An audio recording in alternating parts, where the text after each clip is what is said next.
Dobrý deň. Ja by som vám rád porozprával môj príbeh prechodu od manažéra k filantropovi, ale hlavne, čo by som vám chcel porozprávať, je to, čo som pochopil, ktoré zmeny dokážu náš život spraviť šťastnejším. Kým som bol pred 6 rokmi?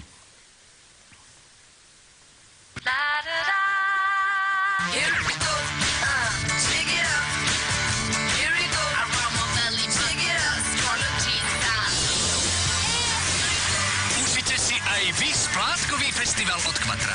Vyberte si, čo len chcete a splácajte až o 100 dní. Quatro. Nebol som tou peknou dámou. Pred 6 rokmi som bol spolumajiteľom najväčšej nebankovej finančnej spoločnosti na Slovensku. Mali sme miliardové obraty, stovky miliónov zisku a milióny zákazníkov.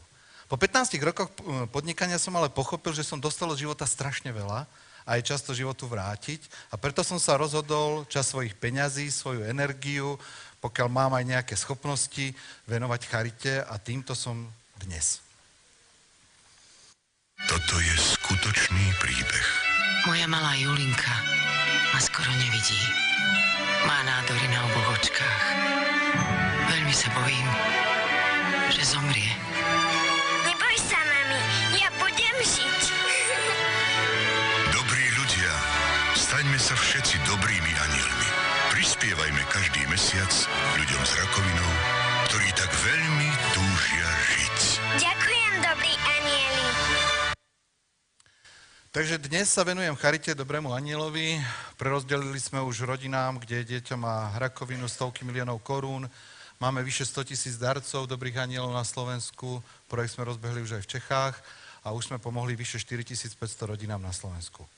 Čo znamenalo byť Quatro? Quatro znamenalo, keď sme tvorili Quatro znamenalo mať nejaké šťastie, niečo dosiahnuť, byť úspešný. Čo je dobrý aniel? Dobrý aniel pre mňa znamenalo nájsť zmysel života a byť šťastný.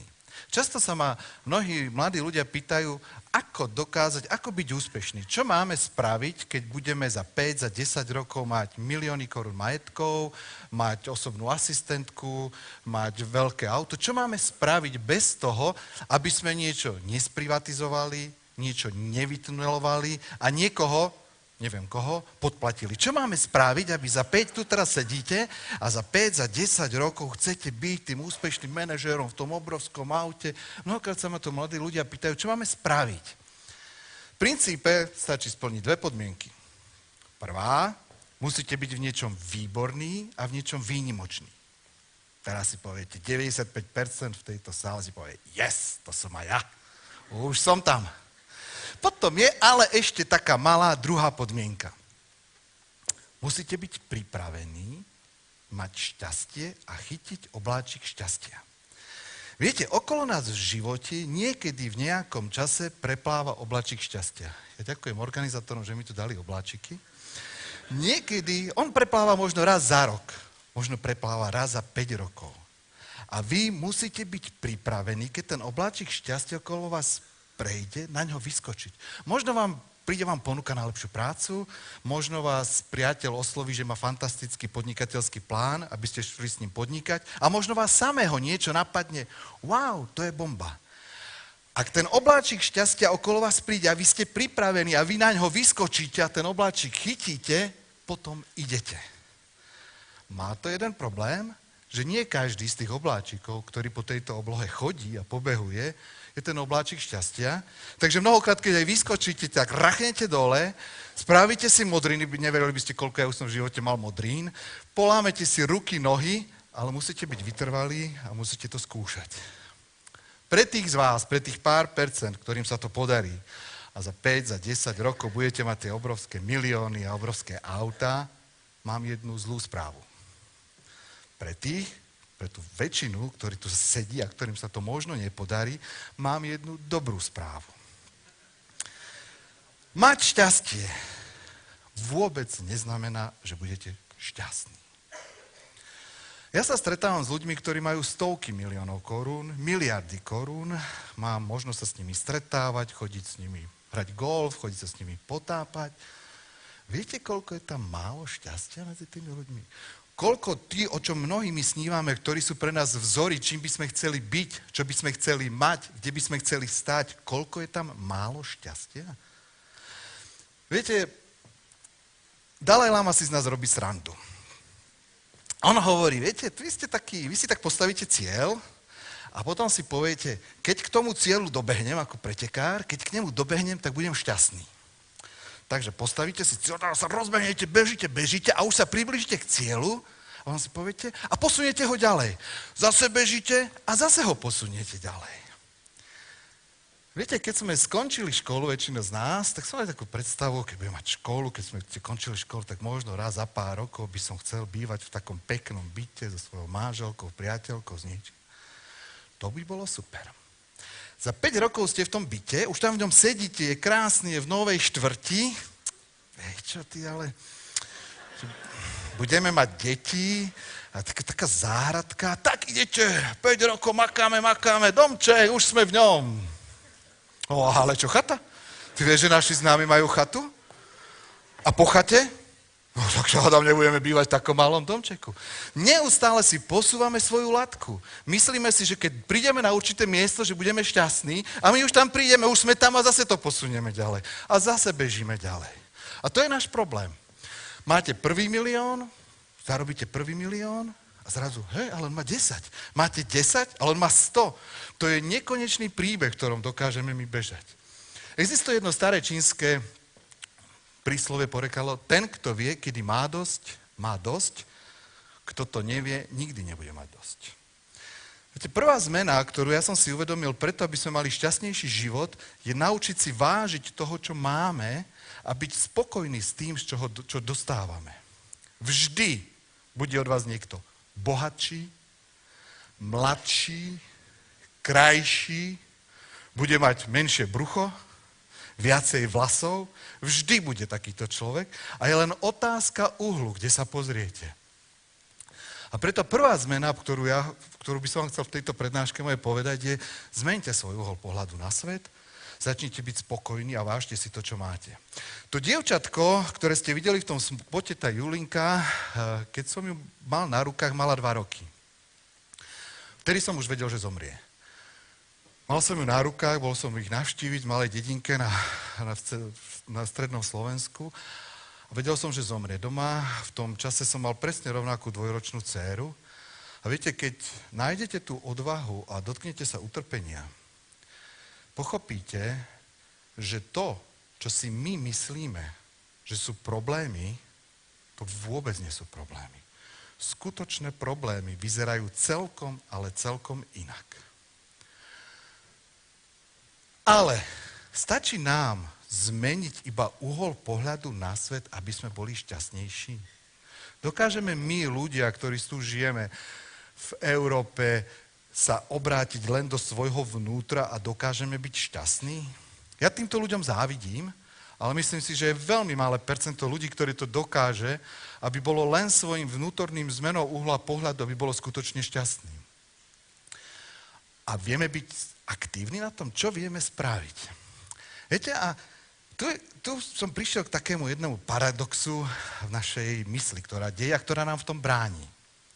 Keď sme pred 6 rokmi pripravovali charitu Dobrý anjel, povedali sme, budeme pomáhať rodinám s deťmi, kde otec, mama alebo niektoré z detí majú rakovinu a kvôli tejto ťažkej chorobe sa rodina dostala do stavu skutočne finančnej núdze. S príspevkou, ktorý ako darca dáte, nezoberieme ani len 1 korunu a presne budete vedieť, keď sa prihlásite na internet, ktorej rodine vaše peniaze išli, budete vedieť meno, adresu, životný príbeh, všetko. A spýtali sme sa 1000 ľudí v telefonickom prieskume, či by boli ochotní do takejto nadácie prispievať pravidelne sumou napríklad 100 korún mesačne. Z prieskumu vyšlo, že 37% áno. To znamená, keď na Slovensku máme 1,7 milióna rodín, tak sme si pomysleli, tak okolo tých 600 000 ľudí by sme mohli získať. Po 6 rokoch práce, kedy sme sa stali najúspešnejšou charitou na Slovensku a patríme medzi najznámejšie charity na Slovensku, je tých darcov len 105 000. Minulý rok sme pripravovali projekt Gemini. To bol projekt, kde vysokoškolskí študenti mali pomáhať nadaným rómskym deťom v ich vzdelávaní, stretávať sa s nimi, sprevádzať ich životom, pomáhať im, tak, aby sme z týchto nadaných rómskych detí, aby sme ich dostali na stredné školy, aby ukončili maturitu a poprípade, aby sa aj dostali na vysoké školy. 100 vysokoškolákov sme sa vo face-to-face rozhovoroch spýtali, čo si myslia o sebe a o pomoci ľuďom. 82% z opýtaných vysokoškolákov povedalo, že pomáha cudzím ľuďom. 51% si o sebe myslelo, tvrdí o sebe, že sú dobrí alebo veľmi dobrí ľudia. A keď sme im predstavili tento projekt, tak 29% si pomyslelo alebo deklarovalo, že bolo ochotných pomôcť týmto rómskym deťom. Je pravdou, že sme nespustili na to žiadnu marketingovú kampaň a bol to len pilotný projekt, ale oslovili sme 6 000 študentov, takže sme očakávali, že by sme sa mali, keďže ešte ten marketing, značka nebola vybudovaná a tak ďalej, tak sme očakávali, tak ako, no tie stovky by to mali byť, hoci prieskum hovorilo 1700. Realita? Prihlásilo sa ich 27. Pred 2 týždňami som bol v jednej veľkej spoločnosti, kde som zbadal jednu pani, s ktorou som sa nevidel asi 10 rokov. A teraz ona ma zbadala a hovorí, pán Kiska, viete čo, to je čosi úžasné, čo robíte. Viete, tá charita, pomáhate tým deťom, však to je tak dobrá tá pomoc, viete, ja vždy, keď vidím váš spod, ja plačem pri tej televízii, to je čosi úžasné.